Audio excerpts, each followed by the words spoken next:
Good afternoon. This is the House Appropriations Committee. It's Friday, March 20th, 2024. It is just after 4 o'clock, and we are continuing to work our way through the day.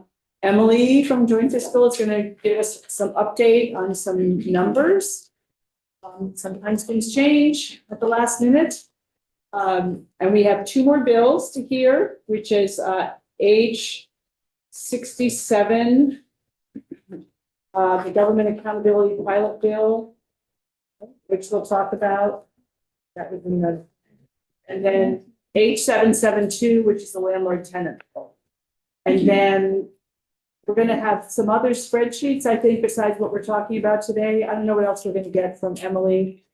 And then at some time, they're going to tell us we have all the stuff we're going to get from them, and we'll do a straw poll. That's where I think we are. Okay. So Emily's going to share her screen and can pass out. Can you send me the Zoom? Yeah. Thank you.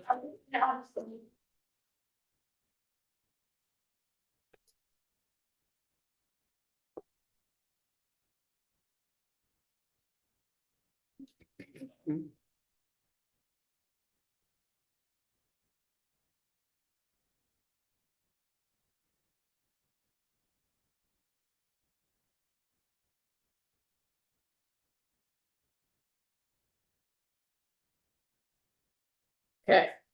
For the record, Emily Byrne from the Joint Fiscal Office. So I have a quick spreadsheet, the late breaking, what's been updated. Since we last met yesterday to talk about the numbers. I'll email a copy to Autumn in a minute. I realized I didn't do that yet, but put this up on the screen. In the meeting? Yep, oh, here. Okay.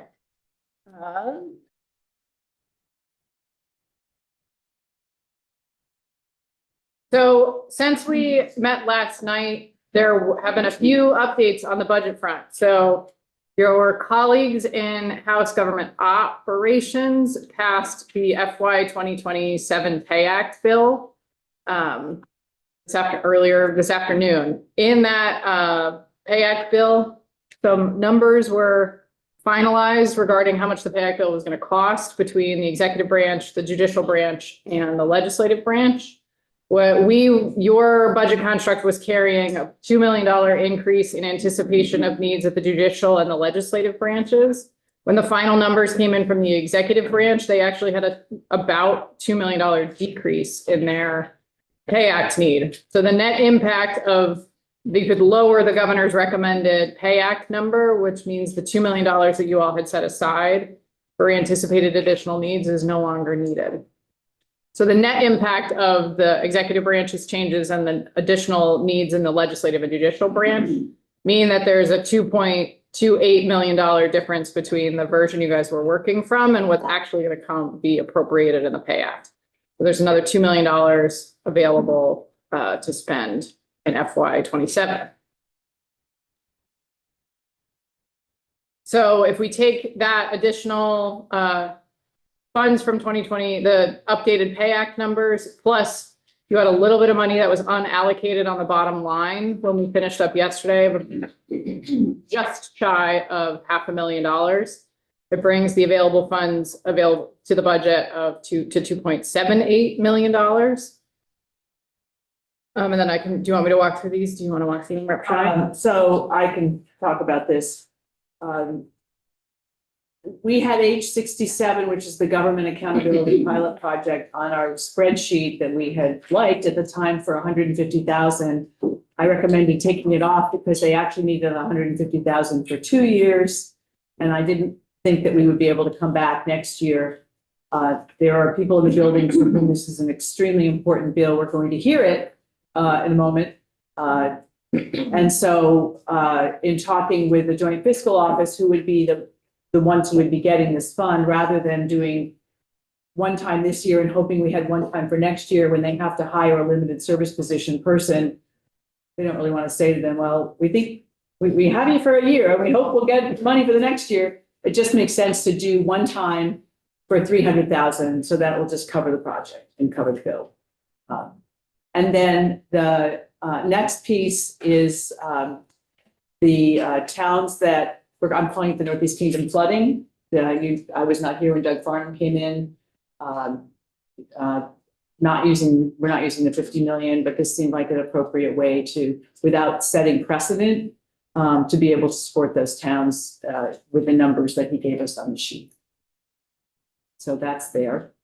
And there was also, we learned that I am not the expert on this. There was a hope that this supervised visitation program was going to be able to get money from the CHINS.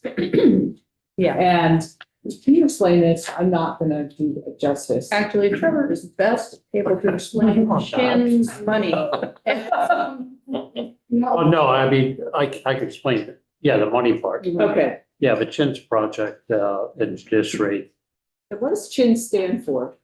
children in need of supervision. Children in need of supervision. Okay. Anyway, that money was there.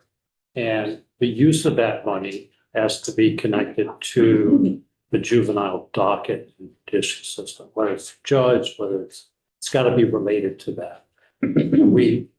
I didn't determine, so I reached out to judiciary after talking to other folks about this and asked for their opinion back.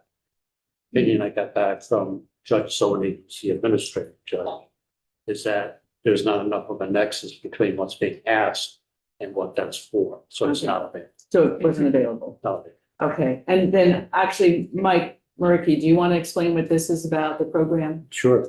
There are situations where there are visitations arranged for parents who have either at least temporarily lost custody of their children, or there's a situation with domestic violence where it's felt that a visit has to have a supervised aspect to it, where children or the partner might be at risk. And sometimes even just a drop off where the parents are not there together, but one parent's dropping off the kids. So these are held in public places, neutral sites, these visitations, and there's somebody there. It's something that I have done to be that presence there to make sure that things go well. So kids can have at least some contact with a parent. Do you have anything more to say about it? Well, there's never been enough money to really support this statewide. There are 5 counties in which it's not operational, because there isn't enough money. And this is really an equity issue, as it's been pointed out to us.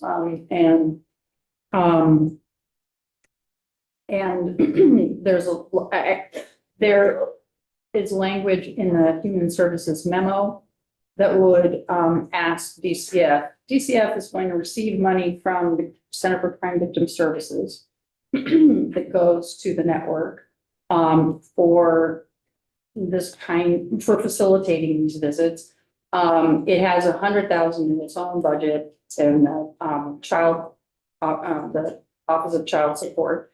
That together isn't enough, but Human Services would like to ask DCF to come up with, and its partners, to come up with a plan for long-term sustainability. And so that would be language that I kept out thus far, since we didn't know if it was going to go into the budget, but If this now. goes in, we'll put that in. Yeah, so this would be one-time money for 125,000. It was a priority of the committee. We thought we had a funding source and we didn't, so do 125 here. I think it has to do with, there may be reduced federal funding that was hope to come through for that. Yeah. And then the remaining balance, at the moment, is planned to go into the CIT fund deficit over at ABS. So, something for everybody. Even Adam. Right. So, any questions or comments? Would it be inappropriate in the web section where the notes are, or a little comment to say that Lamoille County should be priority area? Inappropriate or appropriate. I know it desperate. I mean, I don't know what the language is, but I would, is the intent for counties that are not, that are I underserved? think there are 5 areas There that are need 5 help. counties and I don't actually know which ones they are. I I know one of them. Yeah. They have. You know. Lamoille County mental health. I think, It's in my stuff all right. somewhere. Forgive me for reaching, going out of my lane again. Be careful. So, Do you, But do you want the language to say for underserved counties specifically, or just be generic for the program? Let me just look that up and I will. we'll get to get language. straight. So for now, I'm, okay. Tip has something. Here's Tip. Thank you. I'm just pulling rabbits out of his hat here. So just, I want to get a temperature check. Are we okay with putting this in the budget? Yeah. Not seeing no. So let's add this to the budget, the spreadsheets. And so, Emily, we're gonna get one big spreadsheet from you today, or what are we gonna get? So many. What else are we gonna get from you today? Well, we can put all, I can put most of it into the sort of big spreadsheet that Okay. we go through, and you can decide if you want to walk through every single line item that we've rehashed a few times or not, or just say, yep, write a bill that has these in it. And Okay. Right. I don't think we'll need to go through every single line item, but it would be good to just see the big picture of it. So we can send you a way to go do that. Is that what you need? Yeah. I know we still have a couple more language things that we talked about with Brady this morning. One of the things that came out was the, and maybe you can share this with Brady if everybody agrees. VSAC asked for, spending authority to spend up to 400,000 on that aspirations program. It's not changing their dollar amount. It's just, they've been level funded in that particular area for many, many years. Their budget goes up, but they haven't been allowed to raise that up. So I'm comfortable raising that to 400. They would just be a language change from 300 to 400, but no new money. People okay with that? I think Brady knows that. Yeah, okay, so Brady knows about He it? knows about Good. All right, so I think we're set with that. We're gonna, bills, let me just see where we are on that.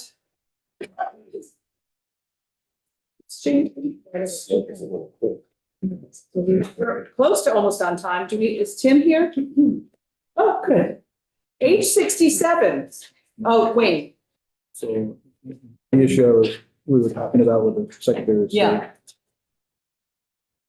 If it stays in that fund, anything that's not swept back in the general fund can only be used for the Secretary of State. Right. Just so that. okay. Thank you.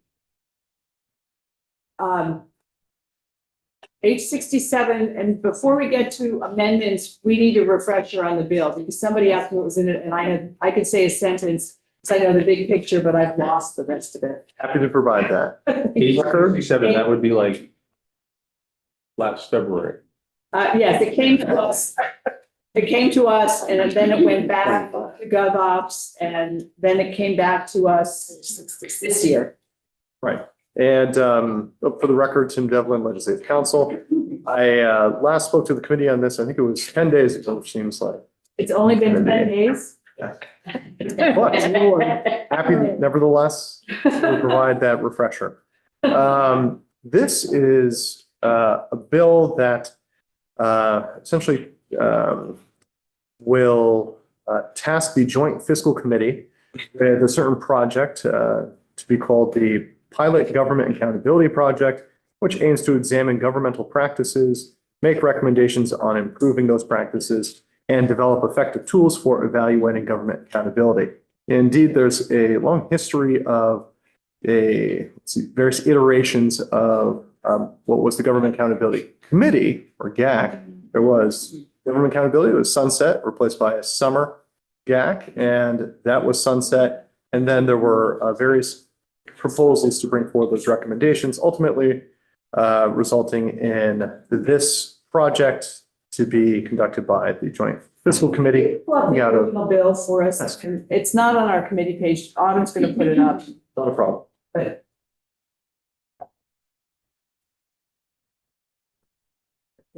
And here we have it.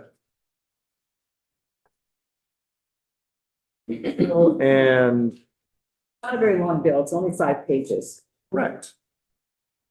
So we have, just kind of quoting some of the language from the assessment right there.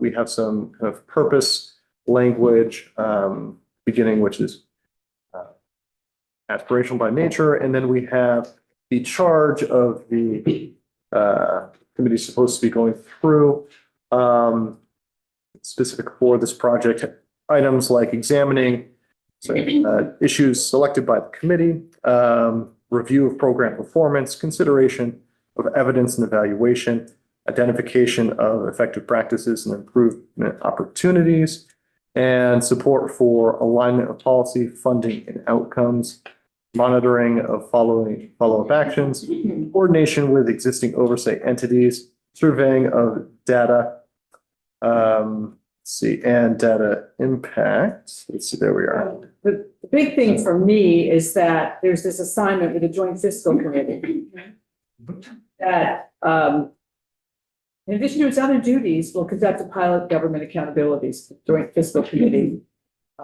to examine the practices, but the idea is to pick a project that's pretty small in consultation with the Chief Fiscal Officer of Joint Fiscal, the Speaker and the President Pro Tem, leaders of major political parties will select an issue. And I would guess that it's going to have to be a fairly narrow issue.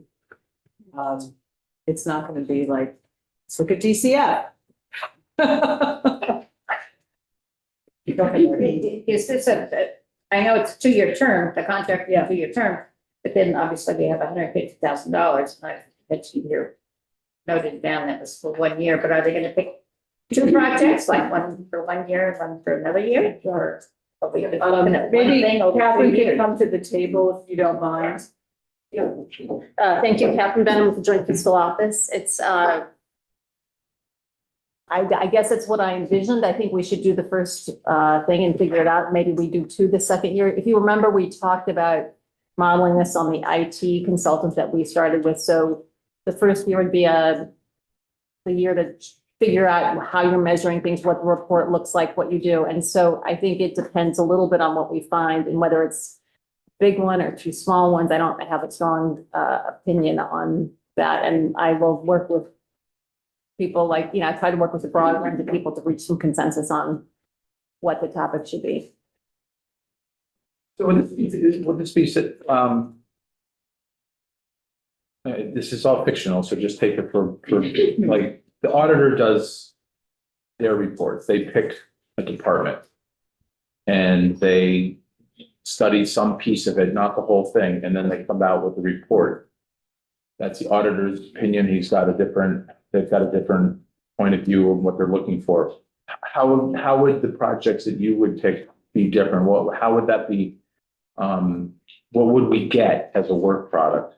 So this will be a part of the discussion about building what you want and talking through all that. But in my mind, it will be things like, for example, trying to figure out when you all pass a policy, what is the goal of it and how are you measuring success? And so, the auditor has, I don't want to go on an audit to see if you've paid your bills appropriately and things like that. But this is more like, you passed one of these policy bills that you passed today. And so what did you think would happen? And did that happen? And if it didn't happen, was it because there wasn't enough funding? So they couldn't, there wasn't enough state employees to do whatever it is or whatever? Or is it because the things just didn't work out? Or is it because that isn't the thing that would actually solve the problem? And I'm being a little vague here, but that's sort of, it's a little bit more, to me, less accounting. I know the auditor does more than accounting, but it's a little bit broader. Try to also, I think, as I understand the Government Accountability Committee, and I did not staff them, so I would want to get input from them as well, but to help you all as you craft bills to think about how you're crafting them and what you're asking for and how you're going to expect to see success of whatever it is you're working on. It sounds like it's an echo of actually doing the work of results-based accountability to see if it actually works. That's right. Okay, thank you. And if you cast the net pretty wide in terms of couching the questions you want to look at, you could get some things. Any resistance, within an agency for getting something done? Is there, what impediments, are there? So there could be a lot of other things. I think would be a cool project if we, especially if you flesh it out well and brainstorm of all the possible avenues to go down. So I think we have a better understanding of the project.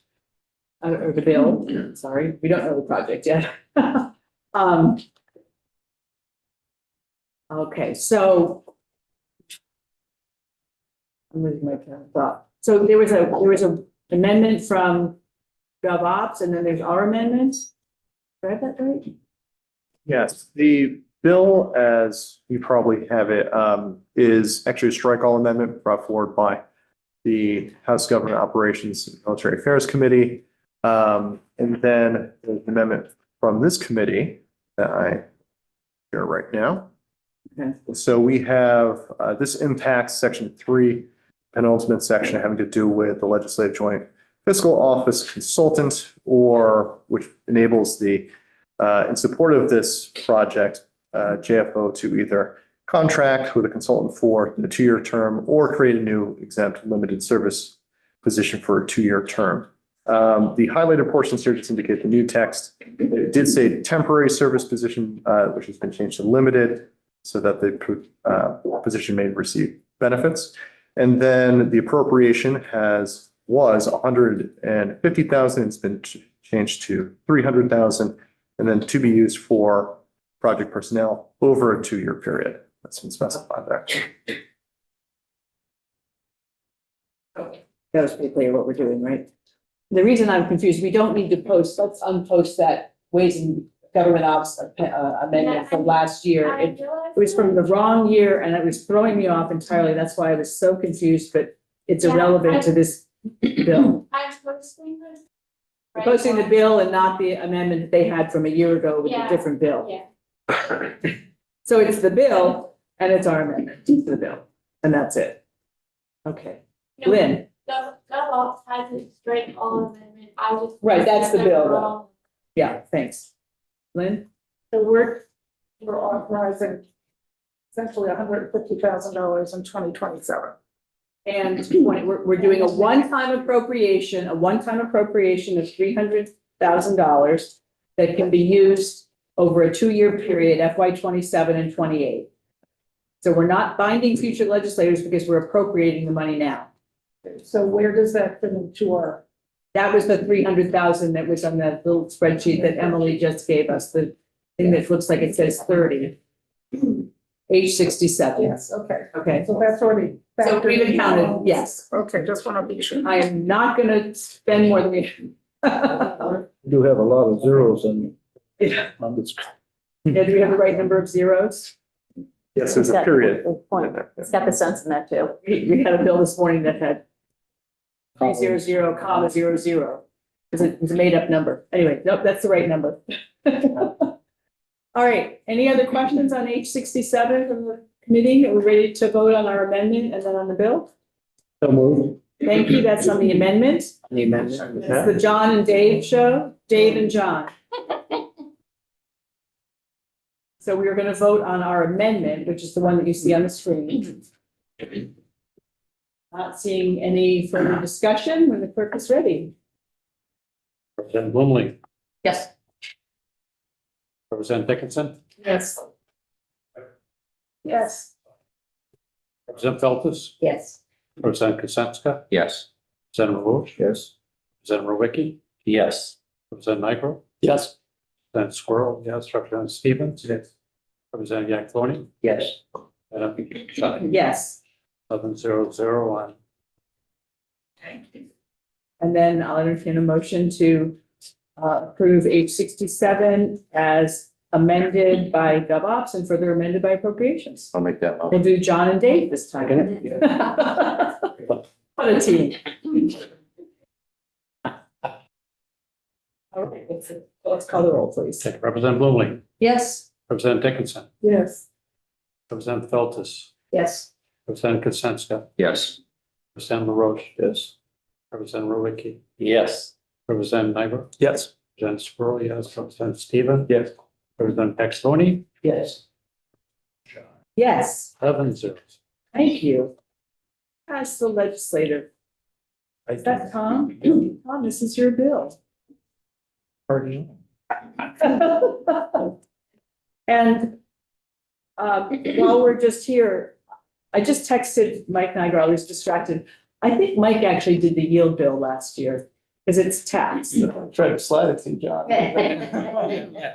So, right, so why don't you always keep me here, but whatever, we'll switch it over to Niagara reporting.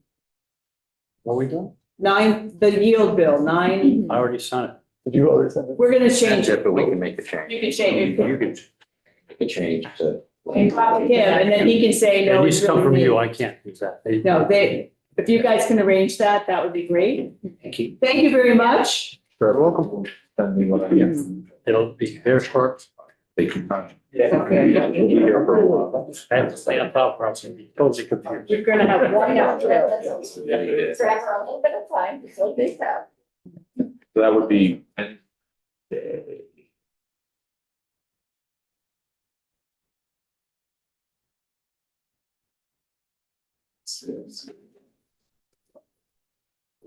I did see it quickly, but thank you.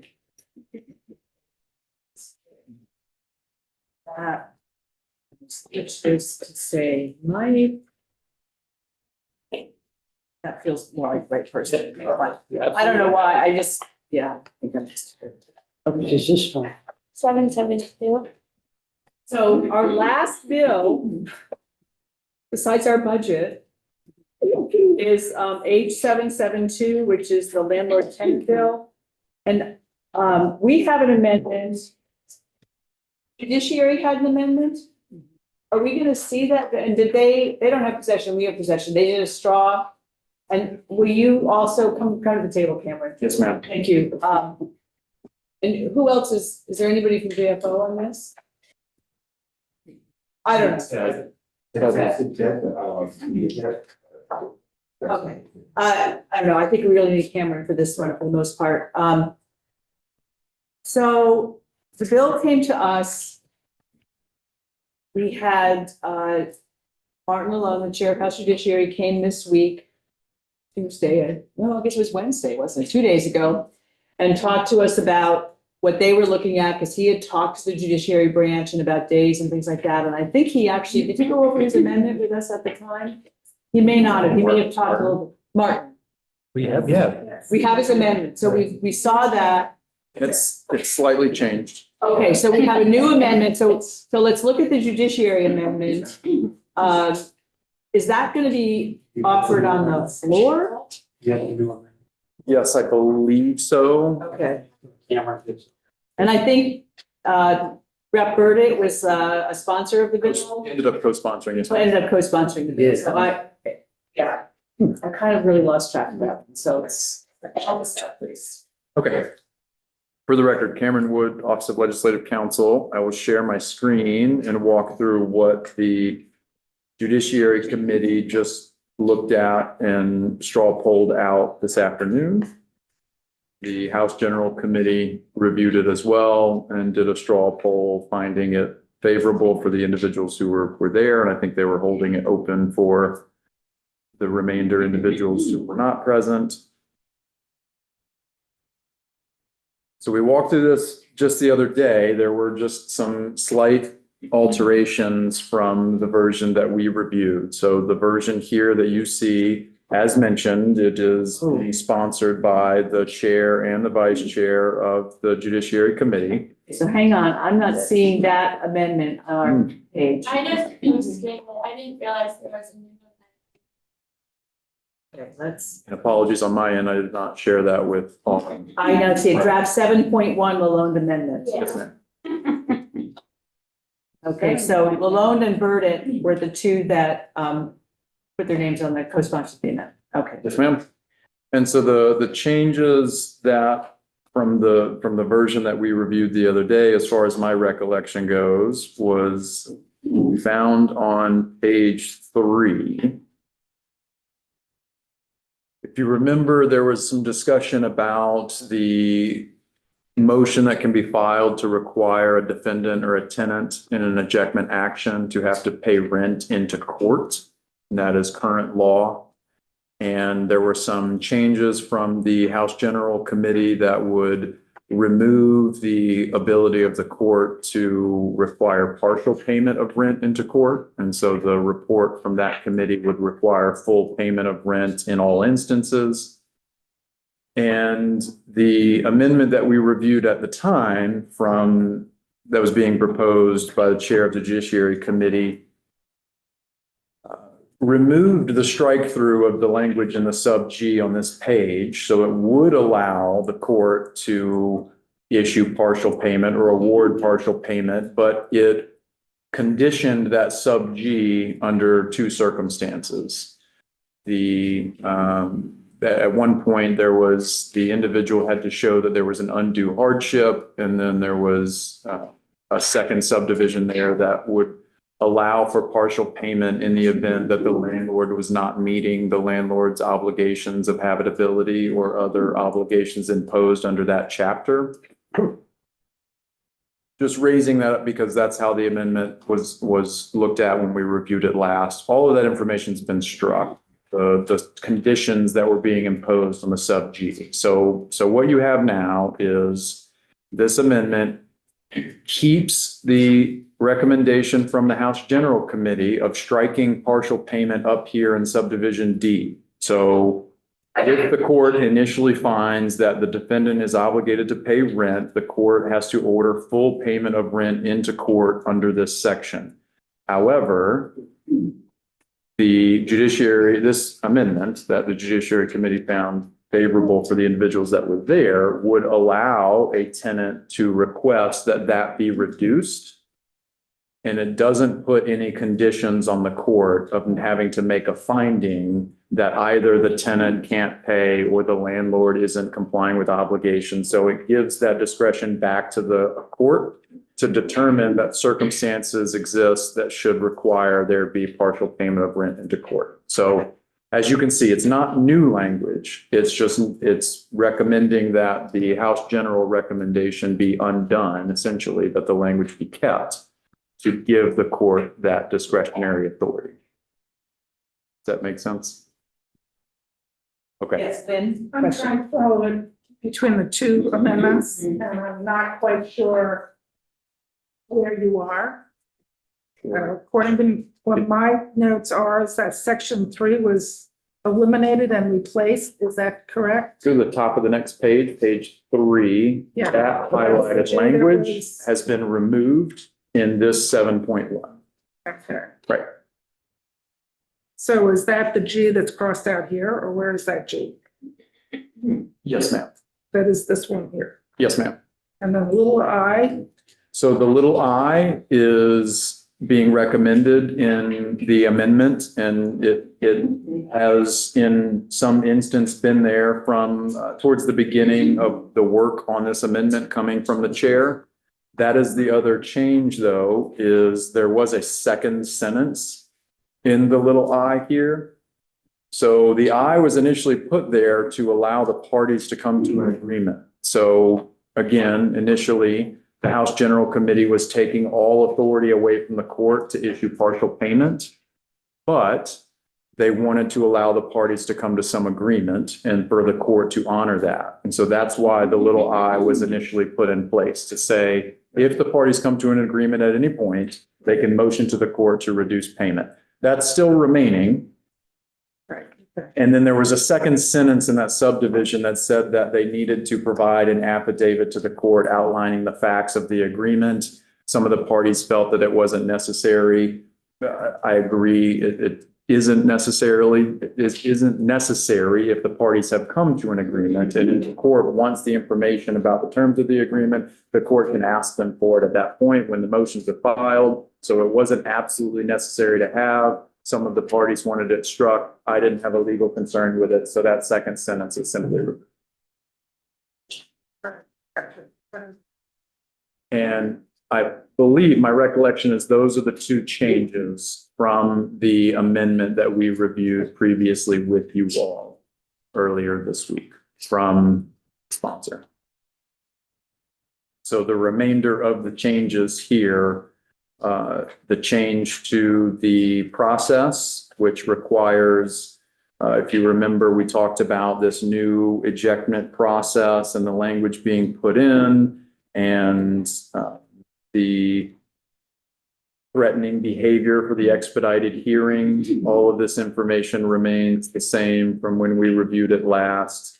And then the other big change from the House General Committee's recommendation is the strike through of the appeal of a trespass order. That's the third instance of amendment there on the bottom of page 8.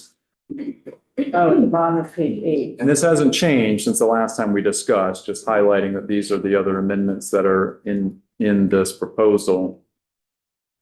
Striking the appeal language under the new trespass, so a landlord can issue a order against trespass to an individual under certain circumstances, and there was some appeal language in there in the committee and hearing testimony from the judiciary, and understanding that there is no appeal in the current trespass statute for, when an owner of property issues a no trespass against an individual, they don't have appeal rights to that, so they struck that in the G2. And then the last instance of amendment, if you all remember, the chair walking through, was removing the confidentiality of ejectment records provisions that were in the House General Report. So, as I mentioned, the main changes from what you reviewed the other day are the two things I mentioned about partial payment into court, and then the fact that the vice chair of the committee has now signed on to the proposed amendment. And the straw vote out of this is 704. I believe so. No one who was present voted against it, and I believe it was 6 or 7 members at the present. In general, Yeah, there's. this was judiciary.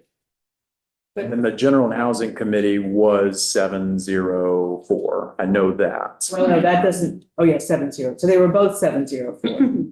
I believe so. I Okay. don't remember if Judiciary was 6 or 7. I remember House General was 7. I remember being told that judiciary, from Martin, actually, I ever used 74. So it sounds like they're both 704.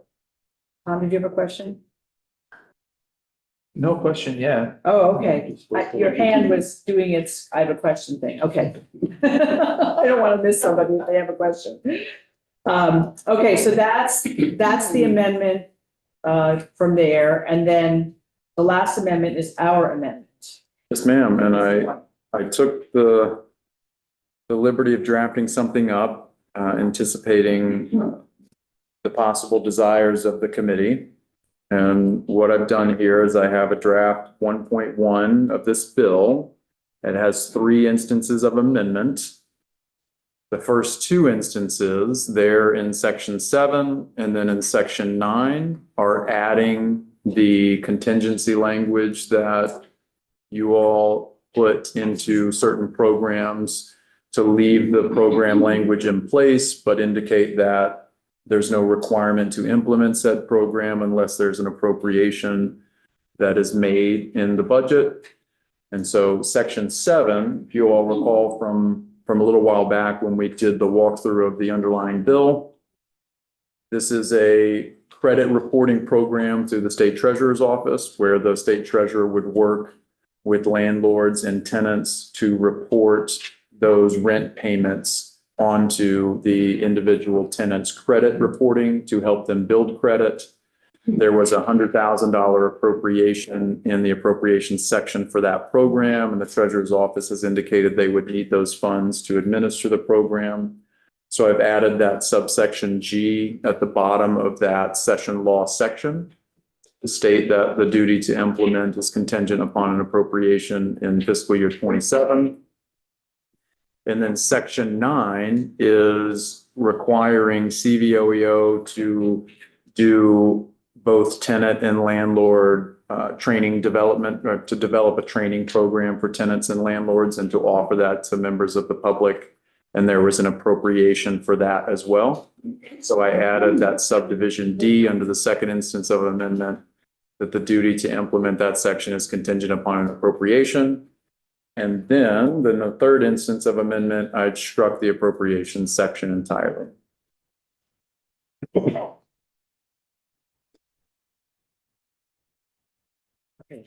Because the 1 million is in the budget for the rental arrears program. And then the fourth one was the 200,000 to CBOEO, and because that's going out to a other entity just by striking it, that takes care of that problem. We can't tell them to do something, it's contingent. So they're not a state. Okay. So are people clear on what we did? The money is out, the parts that we wanted to keep are in the budget. Dave? No, I'm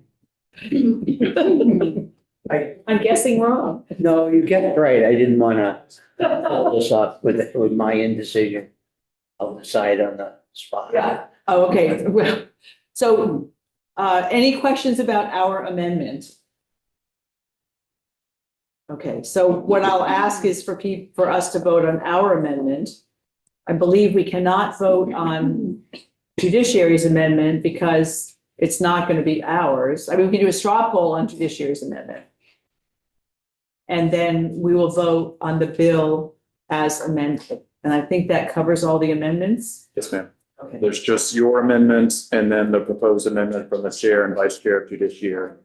Does it matter what order we do those two amendments in? They do not conflict with each other, so no, ma'am. All right. How about we vote on our amendment? We clear on our amendment? I'll entertain a motion to support the appropriations amendment to 772. Wayne? Is there a second? I'll second. Thank you. Any further discussion on the appropriations amendment? Seeing none? The clerk will call the roll. Representative Blumenle, Yes. Representative Dickinson, Yes. Representative Feltes. Yes. Representative Kancensky, Yes. Representative Roche, Yes. Representative Rowicki, Yes. Representative Nigro, Yes. Representative Squirrel, yes, Representative Stevens, Yes. Representative Yakavoni, Yes, Representative Shaw. Yes. 11-0-0 on our amendment. And now we'll do a straw poll on the judiciary amendment, which Cameron went through also. Do we have any questions on the amendment from judiciary? Or comments that anybody wants to make? I have comments. Sure, go ahead, Tom. They're kind of both for both the amendment and the bill. Okay. I'm a hard no. Yep. On the judiciary amendment and on the bill at large. I'm not a landlord and I'm not a tenant. So I just want to make that clear. I'm not coming at it from any particular angle, except for the work that has been done in this building for the last 16 years. And the rush to change the jurisprudence here in one session without any kind of, in my opinion, without any kind of balance to the stakeholders is disturbing to me. While the judiciary amendment makes some improvements on the changes that are being proposed, the fact that we are proposing to take away, we're taking away at a time, after a whole lot of time, going back to COVID especially, but even before that, where we were trying to improve relationships between landlords and tenants who were involved in an eviction proceeding, including understanding that 70% of all leases or all tenant landlord relationships are solid. And of the remaining 30%, maybe 15% of that is really hard. And that's what this is addressing, is the really hard pieces. But this bill, in my opinion, changes the power structure here. Landlords always have an advantage over tenants from a legal perspective. Tenants have protections in the law that landlords feel outweigh the landlord's strengths. But the fact is, by shortening the eviction proceedings, especially for non-payment of rent, will create more homelessness in the state. Without removing the right to no-cause eviction or capping rents, this bill does not offer a continuation of a tenant representation program, nor does it propose funding for continuation of a tenant representation program. 80% of all eviction proceedings, in eviction proceedings, 80% of the time a landlord has an attorney, and less than 20% a tenant has an attorney. These changes are so substantial to the process that to ask anybody who's being evicted to be able to master the procedures is basically asking them to accept their eviction and to move on without any kind of due process. I speak out of my experience with working with these two groups, these two stakeholder groups. Most of the relationships are great, or they're at least sufficient. But when it gets to this point of no return where an eviction is necessary, it's still my opinion that this bill is going to take away some of the time needed, especially again for non-payment of rent. I am sympathetic to landlords who have, first of all, to the nonprofit organizations that do not have the same tools as private landlords. They cannot raise rent over inflation. They cannot evict people with no cause. Those two things alone that a private landlord has gives them an advantage over the nonprofit housing providers. So what I'm left with is just feeling like any landlord, and there are landlords that we saw post-COVID that would use no-cause eviction as a way to empty out their apartments in order to make them better.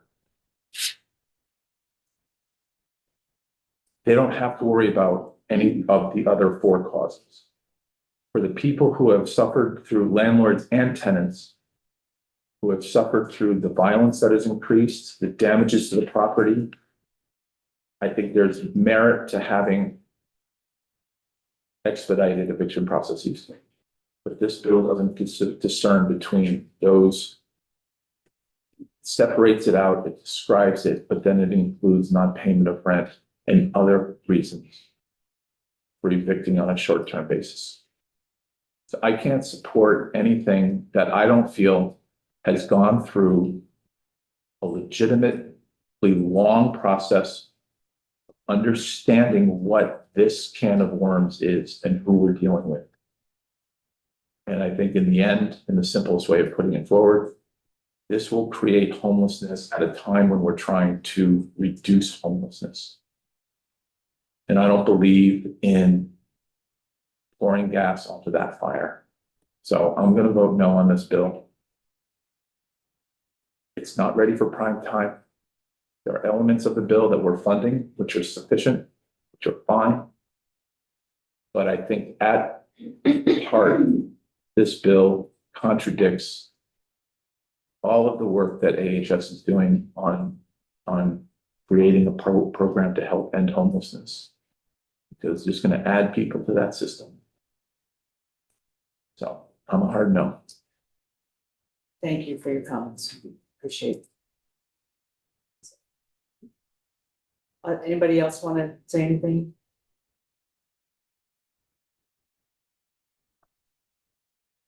Okay. Did we already have a motion on the, we're doing a straw poll on the judiciary one? Yeah. Is that where we are? Yeah. Okay, so not hearing any other comments on this, let's take a, this is a straw poll on the judiciary amendment itself, by itself. Okay, please call the roll. Representative Blumenle, Yes. Representative Dickinson, Yes. Representative Feltus, Yes. Representative Konsenska, Yes. Representative Roach, Yes. Representative Rowicki, Yes. Representative Nigro, Yes. Representative Squirrel, yes. Representative Stevens? No.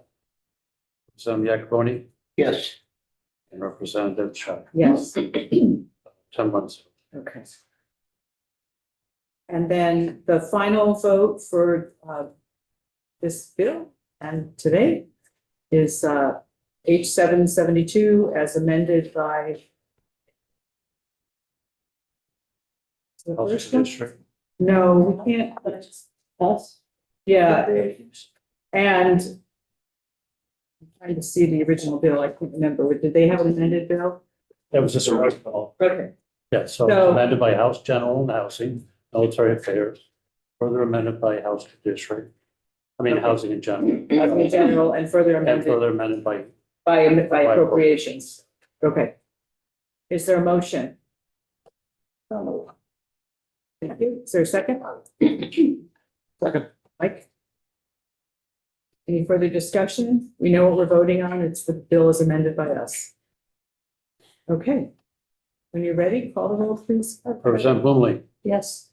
Representative Dickinson, Yeah. Representative Feltus, Yes.